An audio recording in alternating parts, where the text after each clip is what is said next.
মালিকরা কি সেটা জানতেন না? মালিকরা কি সেটা জানেন না?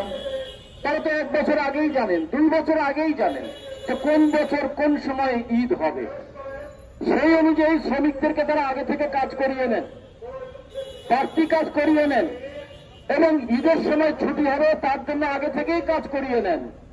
কাজ করানোর কাজগুলো সব আগে করিয়ে নেন, কিন্তু বেতন দেওয়ার কথা বলে যে টাকা নাই। সরকারের কাছে গিয়ে টেন্ডার করছে যে বেতন দেওয়ার জন্য তাদেরকে 2,000 কোটি টাকা দিতে হবে। এই যে 1 মাস কাজ করিয়েছেন, শ্রমিক তো কাজ করেছে, শ্রমিকের কাজের ফল তো তৈরি হয়েছে, তাহলে বেতন বাকি থাকবে কেন? বেতন বকেয়া থাকবে কেন?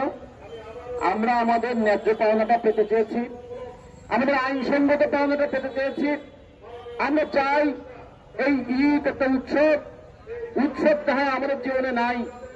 আমরা তো ধরেই নিয়েছি আমাদের শ্রমিকরা, গার্মেন্টস শ্রমিকরা, আমাদের শিল্প শ্রমিকরা, তারা কখনো রোজার মাসে তরমুজ খাবে না, তারা রোজার মাসে খেজুর খাবে না, তারা রোজার মাসে তারা শরবত খাবে না লেবু দিয়ে, এরকম আমরা ধরে নিয়েছি।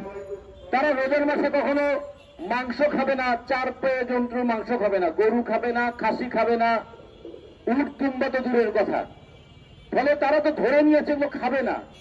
কিন্তু একটু পাঙ্গাস মাছের 1 টুকরা আর মুরগির মাছ, একটা মুরগির 12 টুকরা 15 টুকরা করার পরে সেই মুরগির 1 টুকরা খাওয়ার অধিকারও কি তার নাই? আমরা তো বাড়তি কোনো খাবার চাই নাই। আমরা বুঝিয়ে নিয়েছি আমাদের দেশটা বড় গরিব এবং আমাদের মালিকরা আরো গরিব, আমাদের সচিবরা গরিব, আমাদের উপদেষ্টারা গরিব, একসময় আমাদের মন্ত্রীরা ছিলেন তারা গরিব। এই শ্রমিকরা না দিলে ওরা খাবে কি? এই জন্য আমরা ওদের জন্য গরুর মাংসের ব্যবস্থা করেছি, ওদের জন্য তরমুজের ব্যবস্থা করি, ওদের জন্য খেজুরের ব্যবস্থা করি, ওদের জন্য শরবতের ব্যবস্থা করি। কিন্তু আমাদের জন্য একটু ডাল ভাতের ব্যবস্থা কি আমরা করবো না? তাহলে আজকে যখন শ্রমিকরা দাবি তোলে ঈদের আগে বেতন বোনাস দিতে হবে, সচিবালয়ের সচিব করতে লজ্জা পাওয়া উচিত। পুলিশ বাহিনীর কর্মকর্তাদের তো একটু বেদনা থাকা উচিত যে এই যে শ্রমিকরা ঈদের আগে বেতন বোনাস পায় না বলে রাস্তায় নামলো, তাদের গায়ে কিভাবে আমি লাঠির বাড়িটা মারি। আমাদের সেনাবাহিনীর কর্মকর্তাদের তো একটু কষ্ট পাওয়া উচিত।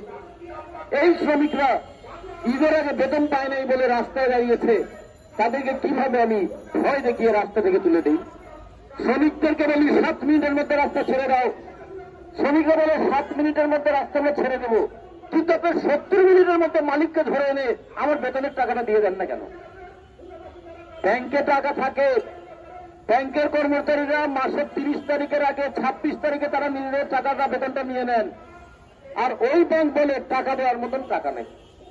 আমরা এই ধরনের প্রতারণা, শ্রমিকদের জীবন নিয়ে এই ধরনের ছিনিমিনি খেলা, শ্রমিকদেরকে বারবার এইরকম অসহায় দাবার ঘটিতে পরিণত করা বন্ধ করতে চাই। সে কারণে স্টপের পক্ষ থেকে বলেছিলাম